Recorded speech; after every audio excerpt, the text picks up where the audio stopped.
So the next panel discussion is on knock-on impact of MOOCs on learning models and pathways.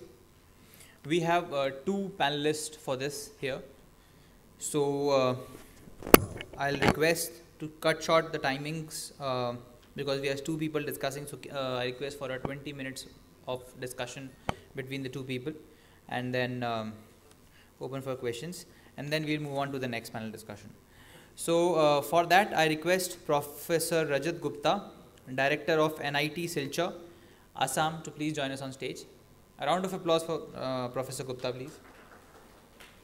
I request my team members to get the chairs down. There should be only two chairs on stage, Shubham and Akash. And Mr. A.K. Bakshi, Vice Chancellor of PDM University, Haryana. Do we have Mr. A.K. Bakshi here? So this is a session on learning models and pathways. So because Mr. Bakshi, where is he?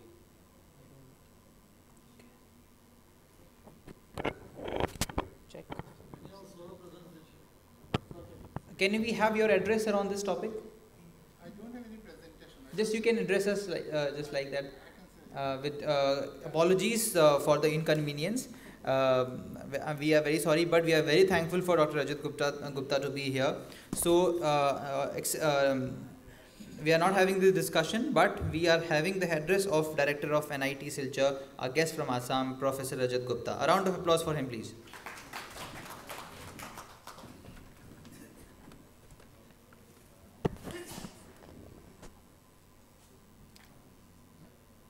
Good evening to all of you.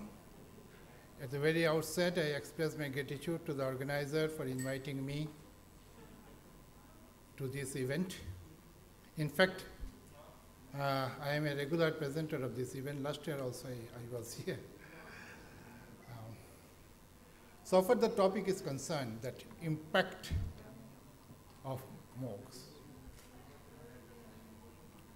I'll touch upon the basic points. That we all know what is MOOC is. That massive open online course is a web-based portal platform established in 2008. At that time it was known as CCK08. And MOOC started getting popularity in 2012 onwards. India, in Indian context, India is the second largest market after USA, and so far the enrollment in the universities are concerned, India is the third after USA and China. Now, under these circumstances, that the role of MOOCs and the impact of MOOCs is that the huge. It is the issue we can discuss that whether the conventional teaching can be substituted by the MOOCs. To me, is no. The answer is no. Many of you will be surprised, but my previous speaker, while talking about the emotions and the ethics, you see that to me there is no substitute of chalk and talk of teacher. The teaching does not mean only to take classes. The presence of the teacher, his personality, his way of behavior, everything influences the students. If this is so, then what is the role of MOOC? Yes, you can act as a supplement, means it will be acting as aid to the teaching system. Now, what are the advantages the MOOCs have? See, in a country like India, it's a vast country, and we have got so many engineering colleges. I'm talking about the technology, only engineering colleges. And most of the engineering colleges are having teachers not qualified to teach even. I'm sorry to say. Sorry to say, being a core member of NBA, I know that many of us have come into this profession not out of choice but out of compulsion. If this is the fate, then how do you expect that the students will be employable if the teachers are not competent enough to take up the issue? Here the MOOCs can play a major role, that the courses developed by qualified, competent teachers can be utilized through the MOOC system. So the next question comes, if this is so, then engineering will be a distance education system? Is it a distance education system? Then again, my answer would be no. The crucial point which comes here is that in a system like this, how much we can allow to take the students' courses under MOOCs. There's a regulation passed by UGC in 2016 that the credits earned through MOOCs should be transferred to the academic record of the students.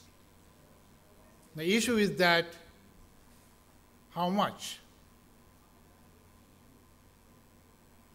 This is a point of debate, the point of discussion. To me, it would be around 20%, not more than 20%. Now, Government of India has started so many programs like NPTEL, and recently the Government of India, with association of AICT, has started the program of SHAM. In this program is something like that, anywhere, anyone, at any time.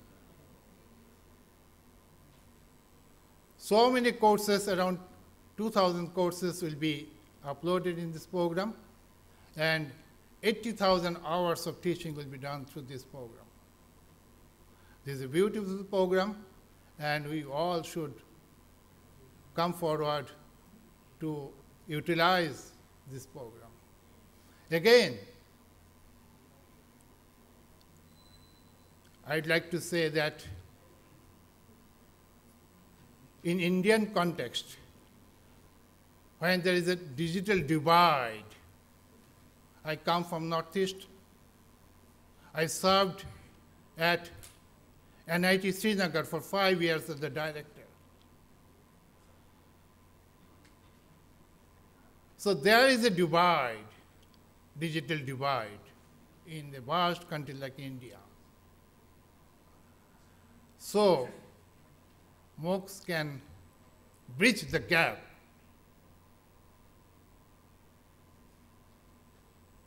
Places like Northeast or say J&K or say remote places.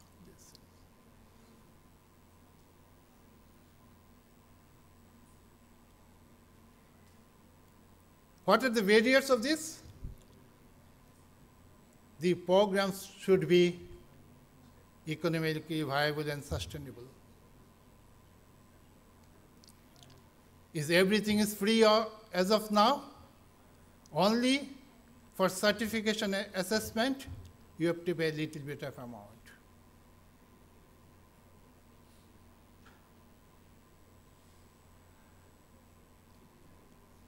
So, in conclusion, I would say that MOOCs is essential for the Indian context. Conventional teaching cannot be replaced by any other means. Those means can be only aids. MOOCs can be utilized to certain extent, maybe 20%. This will resolve most of the problems of ours so far the quality of teaching is concerned. Thank you very much.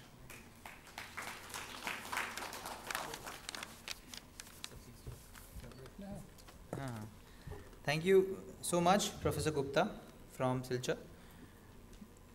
Can I request Mr. Paul Fear to please present a memento to Mr. Professor Rajat Gupta.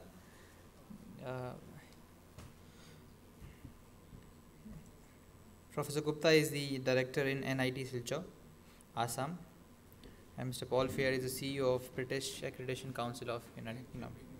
A round of applause for him, please.